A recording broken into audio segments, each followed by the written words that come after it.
பல்லடம் அருகே நாச்சிபாளையத்தில் டீ குடித்ததற்கு காசு கேட்டதால் பேக்கரி உரிமையாளரின் கழுத்தை அறுத்த நபர் மனநலம் பாதிக்கப்பட்டவர் என கூறப்படும் நிலையில் சிசிடிவி காட்சிகளின் அடிப்படையில் காவல்துறையினர் விசாரணை மேற்கொண்டுள்ளனர்.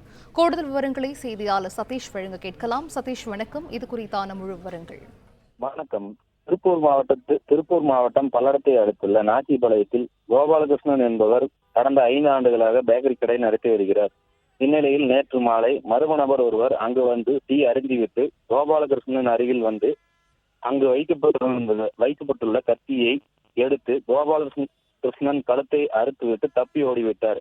இந்நிலையில் அருகில் இருந்த மக்கள் அனைவரும் அவரை துரத்தி பிடித்து கை கால்களை கட்டி அருகிலுள்ள அவினாசிபாளையம் காவல் நிலையத்திற்கு தகவல் தெரிவித்தனர். அங்கு வந்த போலீசார் விசாரணை மேற்கொண்டதில் அதே பகுதியைச் சேர்ந்த கனகராஜ் என்பவரின் மகன் நிகில்ராஜ் அவர் கடந்த 6 வருடங்களாக மனநலம் பாதிக்கப்பட்டு சிகிச்சை பெற்று வந்தது என்பது தெரிய வந்தது.